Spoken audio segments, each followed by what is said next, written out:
Hello students, आज के इस वीडियो में हम भारतीय अर्थव्यवस्था से रिलेटेड एक महत्वपूर्ण टॉपिक पर बात करने वाले हैं। यह एक ऐसा टॉपिक है जिसमें सामान्य रूप से प्रत्येक प्रतियोगी परीक्षा में कोई न कोई प्रश्न आवश्यक रूप से पूछा जाता है। हमारे राजस्थान सरकार कॉलेज शिक्षा निर्देशालय जयपुर के द्वारा हम राज्य में प्रतियोगी परीक्षा की तैयारी के लिए कर रहे युवाओं के लिए जो चैनल बनाया गया है ज्ञानसुधा द सक्सेस साथी, उसमें निश्चित रूप से बहुत इंपॉर्टेंट टॉपिक पर डिस्कशन हो रहा है। लगातार नए से नए वीडियो अपलोड किए जा रहे हैं। मैं सभी जो विद्यार्थी हैं जो कि किसी न किसी प्रतियोगी परीक्षा की तैयारी कर रहे हैं उनसे अनुरोध करूंगा कि आप इस चैनल को सब्सक्राइब कर लीजिए और रेगुलर आप इस चैनल के टच में रहिए, क्योंकि बहुत ही उच्च श्रेणी के विषय विशेषज्ञ अपने व्याख्यानों द्वारा विद्यार्थियों को लाभान्वित कर रहे हैं। आज के इस वीडियो में हम जो डिस्कस करने वाले हैं वो भारत की जनसंख्या की विशेषताओं के बारे में डिस्कस करने वाले हैं, जो कि एक बहुत महत्वपूर्ण टॉपिक है। लगभग सभी प्रतियोगी परीक्षा में कोई न कोई प्रश्न भारत की जनसंख्या से रिलेटेड होता है। जैसा कि आपको विदित है, भारत की जनसंख्या देश के आर्थिक विकास की एक सबसे बड़ी चुनौती के रूप में है। प्रतिवर्ष सरकार के द्वारा करोड़ों लोगों को रोजगार उपलब्ध कराया जाता है, पर जनसंख्या वृद्धि की जो आंधी है उससे फिर बेरोजगारी हो जाती है। सरकार के द्वारा लोगों को गरीबी रेखा से ऊपर उठाने के लिए बहुत अधिक प्रयास किए जाते हैं, उसके बावजूद बढ़ती हुई पॉपुलेशन के कारण और गरीब हो जाते हैं। अर्थात अब देखिए कई प्रकार की जो समस्याएं हैं, हम ये कहें कि भारतीय अर्थव्यवस्था का जो पेड़ है, जिनमें अर्थव्यवस्था रूपी जो समस्याएं हैं, हमारे यहाँ गरीबी की समस्याएं, बेरोजगारी की समस्याएं, अल्प विकास की समस्याएं, शिक्षा की समस्याएं, निम्न तकनीकी ज्ञान की समस्याएं, पूंजी निर्माण की गति हमारे यहाँ निम्न है, बहुत सारी समस्याएं। पर अगर इन समस्याओं के जड़ में देखा जाए तो जनसंख्या वृद्धि ही देश की सबसे प्रमुख समस्या है। हमारे यहाँ गरीबी का मुख्य कारण बढ़ती हुई जनसंख्या है, बढ़ती हुई बेरोजगारी का कारण भी बढ़ती हुई जनसंख्या है। हमारे यहाँ पूंजी निर्माण की धीमी गति का कारण भी जनसंख्या वृद्धि ज्यादा होने की वजह से आय का बड़ा भाग खाद्यान्न पर खर्च हो जाना, जीवन की आवश्यक वस्तुओं पर खर्च हो जाना, वो भी कहीं न कहीं जनसंख्या से रिलेटेड है। कहने का तात्पर्य यह है कि जनसंख्या, बढ़ती हुई जनसंख्या देश की हमारे जो संसाधन है उन पर दबाव उत्पन्न करती है, और इस दबाव की वजह से देश उस अवरोध का काम करती है, विकास की गाड़ी के लिए अवरोध का काम करती है, और इस दबाव की वजह से देश के बहुत सारे जो कार्य है वो उससे हम वंचित रह जाते हैं। हमारे जो पॉपुलेशन है वो उच्च जीवन स्तर से वंचित रह जाती है। यही कारण है कि आज के इस वीडियो में हमने ये सिलेक्शन किया कि भारत की जनसंख्या की ऐसी कौन कौन सी विशेषताएं हैं जो हमको विश्व के अन्य देशों से कुछ अलग रखती है। इसके बारे में हम विस्तार से चर्चा करेंगे। जनसंख्या एक बहुत व्यापक टॉपिक है जिस पर बहुत सारी डिस्कशन हो सकती है। एक एक टॉपिक पर एक एक वीडियो बन सकता है। आप लिंगानुपात पर बात करें तो लिंगानुपात अपने आप में एक बहुत बड़ा टॉपिक है। जनसंख्या का घनत्व अपने आप में बहुत बड़ा टॉपिक है। जन्म व मृत्यु दर अलग विषय है। इसके अलावा जनसंख्या की साक्षरता अलग विषय है, वृद्धि दर अलग विषय है। पर हम प्रयास करेंगे कि कम से कम समय में आपको अधिक से अधिक जानकारी देने का प्रयास करेंगे। वही प्रयास हमारे द्वारा इस वीडियो में किया जा रहा है। तो देखिए, हम जनसंख्या का देखते हैं तो सबसे पहली चीज देखिए कि भारत की जनसंख्या बहुत ही विशाल है। अगर हम देखें तो क्षेत्रफल की दृष्टि से देखें तो संपूर्ण विश्व का 2.4% क्षेत्रफल हमारे यहाँ है, पर अगर हम जनसंख्या देखें तो 17.5% पॉपुलेशन हमारे यहाँ है। और हमारी जो जनसंख्या है वो लगातार बढ़ती चली जा रही है। हमारे यहाँ सबसे पहले जनसंख्या की जनगणना करने का कार्य 1881 से स्टार्ट हुआ। उसके बाद लगातार लगभग हर 10 साल बाद हमारे यहाँ पॉपुलेशन का कैलकुलेशन किया जाता है। केवल 1921 ही एक ऐसा वर्ष रहा जब हमारे यहाँ पॉपुलेशन आंशिक रूप से कम हुई थी, बाकी लगातार हमारी जनसंख्या बढ़ती चली जा रही है। तो हमारी जनसंख्या एक विशाल जनसंख्या है। अब देखिए, 1951 में हमारे यहाँ 36 करोड़ लोग निवासित थे, वह 1981 में हो गए 68.4 करोड़। लगभग 50 साल में, आप देखिए 1951 से लेके 1983 तक लगभग 50 साल में इन 50 सालों में जनसंख्या लगभग दुगुनी हो गई है। अगर यहाँ 68 की जगह 72 होता तो पूरी की पूरी जनसंख्या डबल हो गई है। यानी प्रति 50 साल हमारे यहाँ जनसंख्या में दुगुनी होने का रुख है। अब देखिए 1983 से लेके आप 1931 तक लेंगे, अब 2031 तक लेंगे तो 100% आपको ये लगेगा कि 2031 तक हमारी जो जनसंख्या है, 2026 में ही हमारी जो जनसंख्या है वो 141 करोड़ होने का अनुमान है। यानी हर 50 साल में हमारे यहाँ जनसंख्या डबल होने का अनुमान है। इसी प्रकार से आप देखिए 2001 की जनसंख्या हमारे यहाँ 102.7 करोड़ थी। और बहुत इंपॉर्टेंट जो डाटा आपको याद रखना चाहिए वो है 2011 की जनसंख्या। हमारे यहाँ 2011 की जनसंख्या 121.02 करोड़ थी। यानी हमारे यहाँ 121.02 करोड़ लोग निवासी थे। और वर्तमान में ये अनुमान लगाया जा रहा है कि अगर अभी हमारा कैलकुलेशन होता है तो लगभग 136 से 37 करोड़ हमारे यहाँ पॉपुलेशन रहेगी। क्योंकि जनसंख्या के जो प्रोजेक्शन है उससे ये अनुमान लगाया जा रहा है कि 2026 तक भारत की जनसंख्या लगभग 141.1 करोड़ हो जाएगी। और 2051 के बाद में हो सकता है हम विश्व के सबसे अधिक जनसंख्या वाला राष्ट्र बन जाएं। तो कहने का तात्पर्य है कि भारत की जनसंख्या बहुत विशाल जनसंख्या है। आप देखें तो इस विशाल जनसंख्या के कारण हमारे यहाँ कई प्रकार की समस्या हो रही है। हमारे यहाँ परिवहन के साधन की बात करते हैं तो ओवर क्राउडेड रेल है, ओवर क्राउडेड बस है। हम ट्रैफिक की बात करें तो ओवर क्राउडेड हो रखा है। मतलब उसके बारे में हम विस्तार से बाद में और चर्चा करेंगे। केवल इस वीडियो में हम जनसंख्या की कुछ विशेषताओं के बारे में चर्चा करना चाहेंगे। दूसरी चीज देखिए, अगर हम जनसंख्या की दृष्टि से देखें तो विश्व में एक चाइना ही एक ऐसा देश है जो हमसे आगे है।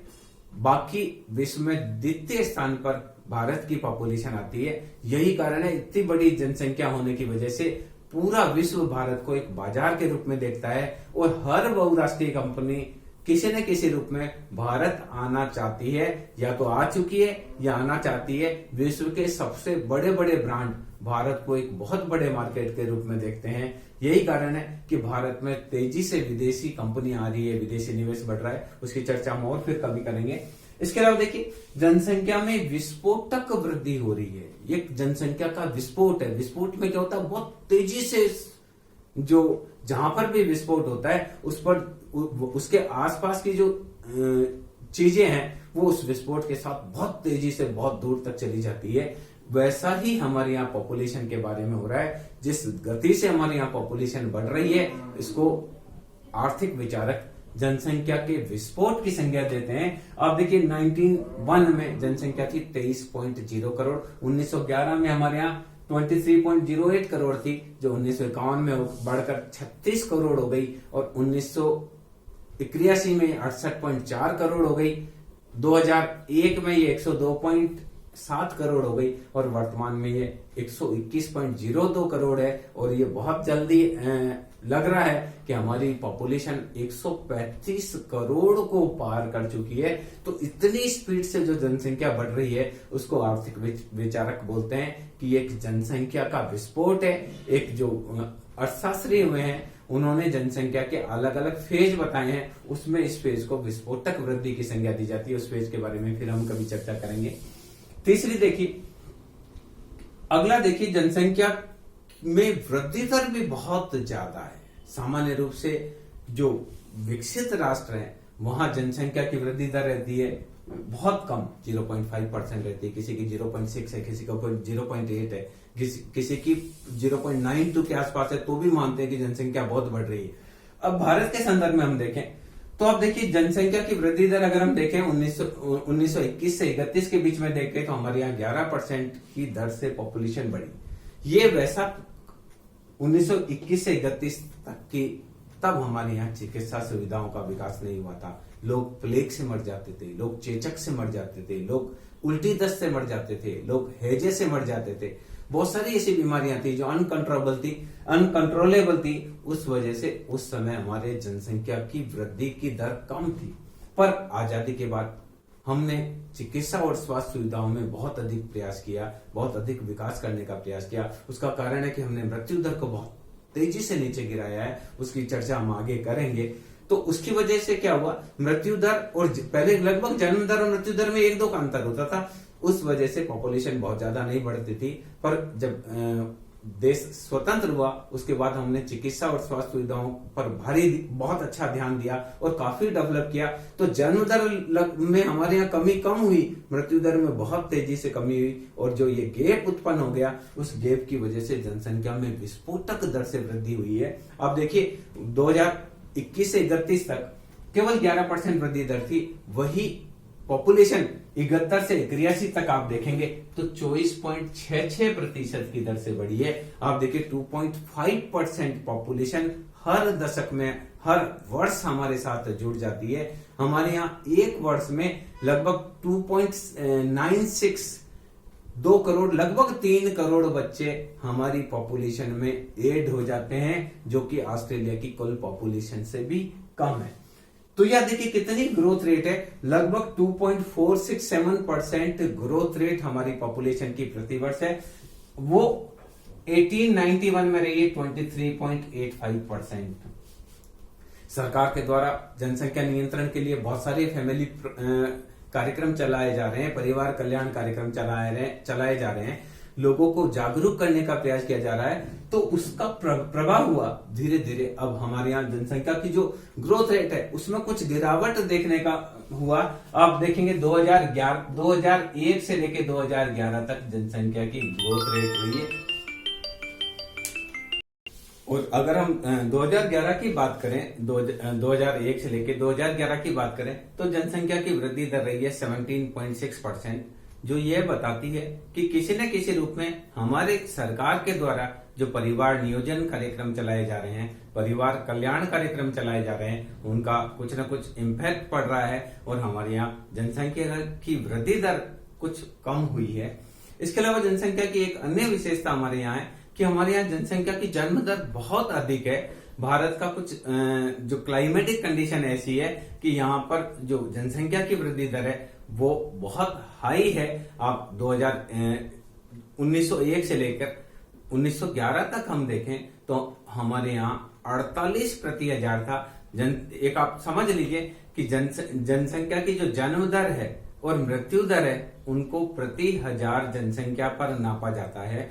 तो प्रति हजार जनसंख्या के आधार पर हमारे यहाँ जो जन्म दर रही है बहुत उच्च रही है। 1901 से लेकर 1911 तक 48 रही है। उसके बाद हम देखें, अगर स्वतंत्रता के बाद का हम देखें तो 1951 से 1961 तक भी ये 42 रही है, यानी प्रति हजार जनसंख्या पर नए जन्म लेने वाले जो बच्चों की संख्या थी वो 42 थी। उसके बाद 1981 से लेकर 91 तक ये 31 हुई है। अगर हम वर्तमान में देखें तो ये अभी भी लगभग 22 बनी हुई है, जबकि अगर हम विकसित राष्ट्रों की बात करें तो इंग्लैंड में ये जन्म दर केवल 11 है, फ्रांस में 12 है और अमेरिका की बात करें तो 14 है। इस प्रकार विश्व के जो बड़े बड़े राष्ट्र हैं उनमें जन्म दर आज भी 10 से 15 के मध्य है, जबकि भारत की अभी भी जन्म दर 22 के आसपास है, जो कि उच्च जन्म दर हमारे यहाँ जनसंख्या वृद्धि का बहुत बड़ा कारण बनती है। दूसरी एक और चीज है कि हमारे यहाँ अगर मृत्यु दर की बात करें तो मृत्यु दर भी उच्च है। हमारी जनसंख्या विश्व की अन्य जनसंख्या की तुलना में हम जन्म दर में भी ज्यादा है और मृत्यु दर में भी ज्यादा है।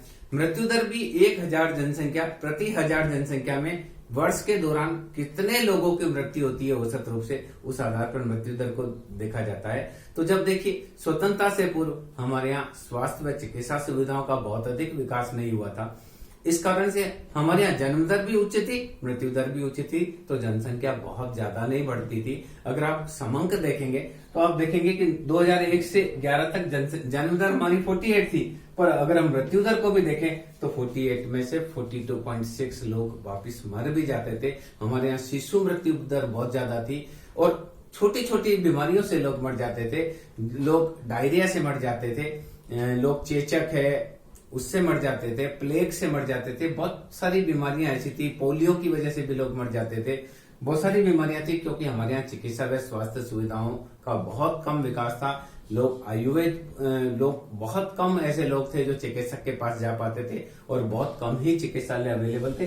तो मृत्यु दर भी हमारी ज्यादा थी। 1901 से लेकर 1911 तक ये 42.6 रही है। स्वतंत्रता के बाद सरकार के द्वारा स्वास्थ्य सुविधाएं, पोषण सुविधाओं का विकास करने का प्रयास किया तो 1951 से 61 तक के 43 से लगभग 23 तक नीचे गिरी। ये एक बहुत बड़ी उपलब्धि हमारी थी। उसके बाद लगातार जैसे जैसे स्वास्थ्य और चिकित्सा सुविधाएं और स्वास्थ्य सुविधाएं बढ़ रही है, हमारे यहाँ जन्म दर में तेजी से, मृत्यु दर में तेजी से कमी हो रही है। वर्तमान में हम देखें तो 61 से लेके, देखिए ये आपकी 61 से 71 तक 19 रही, उसके बाद में वर्तमान में 7.1 है।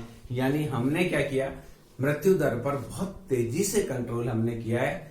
अच्छी अच्छी स्वास्थ्य सुविधाएं विकसित की है, चिकित्सा सुविधाएं विकसित की है। पहले व्यक्ति का हार्ट अटैक हो जाता था तो उसकी डेथ हो जाती थी, आज हार्ट की बाईपास सर्जरी हो जाती है, स्टेंट लग जाते हैं। पहले व्यक्ति का लीवर खराब हो जाता तो डेथ सर्टेन थी, आज लीवर खराब हो जाता है तो उसका इलाज हो जाता है। पहले व्यक्ति को सांप काट लिया करता था तो उसकी डेथ सर्टेन थी, आज ऐसे इंजेक्शन है कि सांप काटने के बाद भी व्यक्ति बच जाता है। इसी प्रकार पहले किडनियां अगर किसी की खराब हो जाती थी तो उसकी डेथ सर्टेन होती थी, पर आज हमारे यहाँ किडनी ट्रांसप्लांट हो जाती है, डायलिसिस हो जाता है। कई प्रकार की ऐसी बीमारियां हैं जिसको हमने कंट्रोल किया है। चेचक हमारे यहाँ पूरी तरह से लगभग समाप्त कर दिया। पोलियो को हमने पोलियो का नामो निशान मिटा दिया। टीबी से हमारे यहाँ बहुत लोग मरा करते थे, आजकल टीबी का बहुत अच्छा इलाज है। कुछ रोग से बहुत लोग परेशान हुआ करते थे, कुछ रोग का भी हमने इलाज ढूंढ लिया। अभी कोरोना की वजह से हमारे यहाँ बहुत मृत्यु दर हुई है, क्योंकि कोरोना क्या अभी हमारे यहाँ बहुत अच्छा कोई इलाज नहीं ढूंढा गया, पर हाल ही में सरकार ने इसका भी एक टीका विकसित कर लिया है।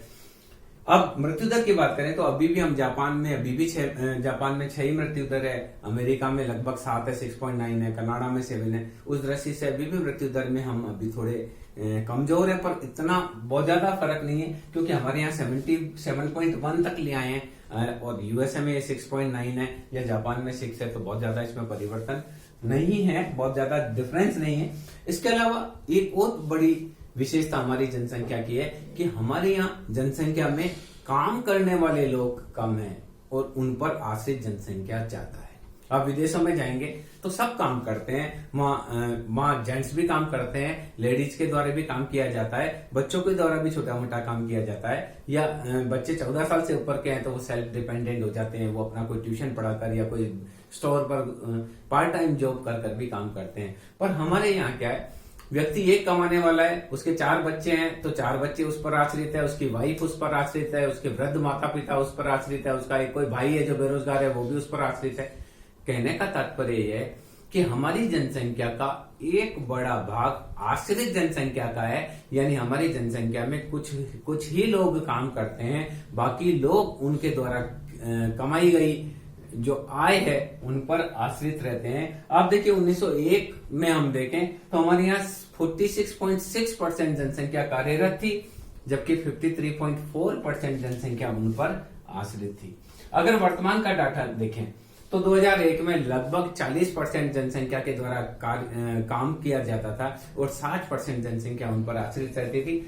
वर्तमान में 2011 में हमारे यहाँ 41.5% जनसंख्या कार्यशील जनसंख्या है और जबकि 58.5% जनसंख्या जो है वो आश्रित जनसंख्या है। पर अगर आप विकसित राष्ट्रों के डाटा का अध्ययन करेंगे तो वहां पर कार्यशील जनसंख्या जो है वो 60 से 70% जनसंख्या ऐसी होती है, मोर देन 55 से 65 तक जनसंख्या ऐसी होती है जो कि कार्यशील होती है और उनके द्वारा उत्पादन गतिविधियों में योगदान दिया जाता है। यही कारण है कि उन राष्ट्रों की राष्ट्रीय आय ज्यादा होती है। तो कार्यशील जनसंख्या का हमारा नीचा अनुपात है। इसके अलावा व्यवसायिक वितरण की आप देखें तो हमारे यहाँ जनसंख्या का व्यवसायिक वितरण भी बहुत अधिक दोषपूर्ण है। अब विकसित राष्ट्र की बात करेंगे तो विकसित राष्ट्र की जनसंख्या का एक बड़ा भाग द्वितीय क्षेत्र में होता है। देखिए कुल मिला के 3 क्षेत्र होते हैं। प्राथमिक क्षेत्र जिसमें कृषि व पशुपालन को शामिल किया जाता है, दूसरा द्वितीय क्षेत्र होता है जिसमें आपका उद्योग है, व्यापार है, वाणिज्य उसको शामिल किया जाता है, और तृतीय क्षेत्र होता है जो सेवा क्षेत्र कहलाता है जिसमें आपकी टीचर्स की सेवा है, इंजीनियर की सेवा है, डॉक्टर की सेवा है, आईएएस की सेवा है। इस प्रकार की सर्विस सेक्टर होता है जैसे नर्सेज सेवा प्रदान करते हैं, डॉक्टर सेवा प्रदान करते हैं, टीचर पढ़ाने की सेवा देते हैं, इंजीनियर प्रोडक्शन करने की सेवा, मतलब कई प्रकार की सेवाएं हैं। घरेलू नौकर भी एक सेवा के रूप में है। तो अगर हम यहाँ देखें तो हमारे यहाँ व्यावसायिक वितरण का ढांचा बहुत अधिक दोषपूर्ण है। विश्व के अन्य राष्ट्रों में देखें तो प्राथमिक सेक्टर में बहुत कम पॉपुलेशन है जो कार्य कर रही है। आप America, Britain, France, Germany, Denmark, Switzerland, Australia, New Zealand, इन देशों के डाटा का अध्ययन करेंगे तो आपको वहां लगेगा कि वहां प्राथमिक क्षेत्र में जो कार्य करने वाली पॉपुलेशन है वो 20% से नीचे ही है। द्वितीय क्षेत्र में जो पॉपुलेशन है वो लगभग 45% तक है और रिमेनिंग 35% पॉपुलेशन है वो सर्विस सेक्टर में काम करती है। पर हमारे यहाँ पॉपुलेशन का जो व्यवसायिक वितरण है वो बहुत अधिक दोषपूर्ण है। 1991 का डाटा हमारे पास है। 67.4% पॉपुलेशन हमारी प्राथमिक क्षेत्र में है, जो कि कृषि कार्य कर रही है, पशुपालन कर रही है, मछली पकड़ने का काम कर रही है, मुर्गे पालने का काम कर रही है, मधुमक्खियां पालने का काम कर रही है। यानी प्राथमिक क्षेत्र में हमारी जनसंख्या का बहुत बड़ा भाग है। और जो विकास को गति प्रदान करता है, जो कि द्वितीय क्षेत्र होता है, उस द्वितीय क्षेत्र में हमारे यहाँ केवल 12% पॉपुलेशन काम कर रही है, जो कि उद्योग धंधों में है, लघु उद्योग है, कुटीर उद्योग है, वृहत उद्योग है, विनिर्माण है, परिवहन है, यातायात है। इनमें जो काम करने वाली जनसंख्या है वो बहुत कम प्रतिशत है, केवल 12% है। अभी इसमें कुछ डेवलपमेंट हुआ, कुछ वृद्धि हुई है फिर भी। और तीसरा जो सेक्टर है जिसको कि सेवा क्षेत्र कहा जाता है, हमारी अधिकांश पॉपुलेशन इस सेवा सेक्टर में काम करना चाहती है। हमारे यहाँ सभी पढ़े लिखे लोग चाहते हैं कि उनको व्हाइट कॉलर जॉब मिले, जहां वो पेन चलाए और उनको पैसा मिले। तो हमारे यहाँ सेवा सेक्टर बड़ी तेजी से विकसित हो रहा है। लोग मेहनत का काम नहीं करना चाहते हैं, लोग बाबू बनना चाहते हैं, लोग टीचर बनना चाहते हैं, लोग डॉक्टर बनना चाहते हैं, इंजीनियर बनना चाहते हैं, IAS अधिकारी, RAS अधिकारी बनना चाहते हैं। तो हमारे यहाँ सेवा सेक्टर जो है उसमें भी पॉपुलेशन का पार्ट बहुत तेजी से अभी बढ़ रहा है। 1991 के डाटा में भले ये 20% है, पर वर्तमान में लगभग 35% तक ये सेवा सेक्टर बढ़ गया है। और सबसे बड़ी जो प्रॉब्लम है वो ये है कि प्राथमिक सेक्टर से धीरे धीरे पॉपुलेशन घटती है, वर्किंग पॉपुलेशन, और वो द्वितीय क्षेत्र की तरफ जाती है, फिर द्वितीय से तृतीयक जाती है। पर हमारे भारत की पॉपुलेशन का डाटा इस प्रकार का है कि हमारे यहाँ डायरेक्ट प्राथमिक सेक्टर से पॉपुलेशन ट्रांसफर हो रही है, टेरिटरी सेक्टर या तृतीय सेक्टर में हो रही है, सीधा व्यक्ति सेवा क्षेत्र में जाना चाह रहा है। तो विनिर्माण क्षेत्र जो है, उद्योग कल कारखाने वाला क्षेत्र है, उसमें हमारी पॉपुलेशन कम अंगेज है। और ये कम अंगेज होने की वजह से भारत आज भी विकासशील राष्ट्र ही है, विकसित राष्ट्र के स्तर पर हम नहीं पहुंच पाए हैं। इसके बारे में हम और चर्चा करेंगे। इसके अलावा देखिए, जनसंख्या का घनत्व। जनसंख्या का घनत्व क्या होता है? प्रति वर्ग किलोमीटर, यानी एक वर्ग किलोमीटर। इस प्रकार एक वर्ग किलोमीटर इधर, एक वर्ग किलोमीटर, एक वर्ग किलोमीटर, यानी 1 किलोमीटर, 1 किलोमीटर, ये वर्ग प्रति वर्ग किलोमीटर, यानी एक प्रति वर्ग किलोमीटर में कितनी जनसंख्या रहती है। यानी 1 किलोमीटर का ये स्क्वायर है, ये भी 1 किलोमीटर, ये भी 1 किलोमीटर, ये भी 1 किलोमीटर, ये भी 1 किलोमीटर।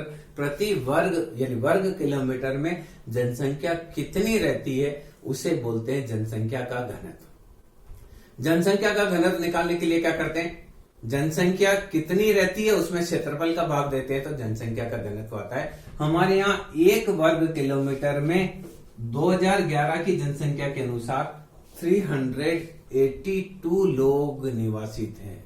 आप ऑस्ट्रेलिया, न्यूजीलैंड, USSR, USA, वहां पर जनसंख्या का घनत्व 50 से कम है। और हमारे यहाँ प्रति वर्ग किलोमीटर कितने लोग रह रहे हैं? 382 लोग रह रहे हैं। ये सबसे बड़ी प्रॉब्लम है, क्योंकि जनसंख्या जैसे जैसे बढ़ेगी हमारे यहाँ मकानों की मांग बढ़ेगी, तो हम कृषि भूमि है उसको रेजिडेंशियल में कन्वर्ट करेंगे, तो धीरे धीरे हमारी कृषि भूमि कम होती जा रही है। कृषि भूमि पर बड़ी बड़ी बिल्डिंगें बनती जा रही है, बड़े बड़े गार्डन बनते जा रहे हैं, बड़ी बड़ी सड़कें बनती चली जा रही है, वायु एरोड्रम बन रहे हैं, कृषि भूमि पर उद्योग लग रहे हैं, कृषि भूमि धीरे धीरे कम हो रही।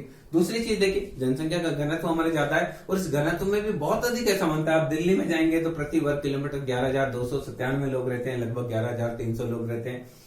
राज्य की दृष्टि देखें तो सबसे अधिक जनसंख्या का घनत्व हमारे यहाँ पश्चिमी बंगाल राष्ट्र में है, पश्चिमी बंगाल राज्य में, जहां 1029 प्रति वर्ग किलोमीटर लोग रहते हैं। राजस्थान की हम बात करें तो राजस्थान में जनसंख्या का घनत्व 201 है, यानी प्रति वर्ग किलोमीटर में हमारे यहाँ 201 व्यक्ति निवासित हैं। तो जनसंख्या का घनत्व भी देखा जाए तो बहुत अधिक है। राजस्थान का भी जनसंख्या का घनत्व जबकि बहुत अधिक है। यहाँ पर अगर आप देखा जाए तो America, Britain, Switzerland, Germany, Japan, बहुत सारे कंट्रीज में जनसंख्या के घनत्व की तुलना में देश का जनसंख्या का घनत्व बहुत ज्यादा है, यानी प्रति वर्ग किलोमीटर में बहुत अधिक लोग निवासित हैं। इसके अलावा देखिए एक और हम विशेषता की बात करते हैं कि हमारी जनसंख्या में साक्षरता की कमी है। जब देश आजाद हुआ उस समय हमारी जनसंख्या का बहुत कम प्रतिशत भाग ऐसा था जो कि साक्षरता, अधिकांश जनसंख्या हमारी अंगूठा छाप थी या निरक्षर जिसको कह सकते हैं वो थी। सरकार के द्वारा स्वतंत्रता के बाद देश की शिक्षा व्यवस्था पर काफी ध्यान दिया गया है, जगह जगह स्कूल खोले गए। इसके अलावा प्रौढ़ शिक्षा कार्यक्रम हमारे यहाँ चलाया गया, तो धीरे धीरे हमारे यहाँ साक्षरता का स्तर बढ़ रहा है। पर आप देखिए विकसित राष्ट्र, अधिकांश विकसित राष्ट्र में साक्षरता का स्तर 98% से ज्यादा है, चाहे विश्व के किसी भी विकसित राष्ट्र की बात करें। पर हमारे यहाँ अगर हम देखें तो 2011 की हम बात करें, पुराना डाटा हमारे इतना काम नहीं आता इसलिए हम उसको नहीं डिस्कस करेंगे। तो 2011 में अगर साक्षरता का स्तर देखें तो हमारे यहाँ रहा है 74.04%, ये साक्षरता का स्तर रहा है। इनमें भी ये देखें कि हमारे यहाँ प्राचीन काल से ही पुरुषों में साक्षरता का दर ज्यादा रही है, महिलाओं में साक्षरता की दर कम रही है, क्योंकि भारतीय समाज एक परंपरावादी समाज है और परंपरावादी समाज और पुरुष प्रधान समाज है, तो सामान्य रूप से महिलाओं और बच्चों को स्कूल भेजने में कोताही बढ़ती जाती है, उनको नहीं भेजा जाता है। इस कारण से लगातार हमारे यहाँ पुरुष साक्षरता ज्यादा रही है। पुरुष साक्षरता हमारे यहाँ 82.14% है, जबकि महिला साक्षरता आज भी 65.46% है, यानी आजादी के 74 ईयर बाद भी हमारे यहाँ महिलाओं में से 35% महिलाएं आज भी निरक्षर है। आप उस स्थिति को समझ सकते हैं कि कितना हमारे यहाँ शिक्षा के प्रति कितनी हमारे यहाँ उदासीनता है, विशेष रूप से बालिका शिक्षा के प्रति हमारे यहाँ बहुत उदासीनता है। निरक्षरता में जीरो, देखिए जब साक्षरता का डाटा कैलकुलेशन किया जाता है तो 0 से 6 वर्ष के बच्चों को उसमें शामिल नहीं किया जाता है। 6 वर्ष से अधिक जो बच्चे हैं उनमें पढ़ने लिखने की योग्यता है या नहीं है, वो अपना हस्ताक्षर कर सकते हैं या नहीं कर सकते हैं, उनको सामान्य जोड़ बाकी आती है कि नहीं आती, उस आधार पर उसको साक्षरता को आकलन किया जाता है। साक्षरता में हमारे यहाँ राज्यवार भी बहुत अधिक विभिन्नता देखने को मिलती है। केरल हमारा एक ऐसा राज्य है जो सबसे अधिक साक्षर है, सबसे अधिक पढ़ा लिखा राज्य कह सकते हैं। केरल की जो साक्षरता है वो 93.91% है। उसके बाद महाराष्ट्र भी हमारे यहाँ बहुत अच्छा शिक्षित राज्यों में से आता है, यहाँ की भी साक्षरता 82.91% है। अगर हम राजस्थान की बात करें तो राजस्थान साक्षरता की दृष्टि से एक पिछड़ा हुआ राज्य माना जाता है। हमारे यहाँ जो राजस्थान है उसकी साक्षरता की दर है 67.06%। इसी प्रकार से अरुणाचल प्रदेश जो है उसकी साक्षरता की दर भी हमारे यहाँ कम है, सबसे कम 66.95% है। इस प्रकार से हमारी जनसंख्या की बहुत बहुत अलग अलग विशेषताएं हैं। विश्व में अद्वितीय जनसंख्या है। इसमें हम कुछ और विशेषताओं की बात अपने अगले वीडियो में करेंगे। यहाँ हमने कुल 10 विशेषताओं की बात करी है। मैं समझता हूँ कि ये विशेषताएं आपको समझ में आई होगी। हम अपने नेक्स्ट वीडियो में जनसंख्या की कुछ और विशेषताओं को लेकर आपके सामने आएंगे। Thank you.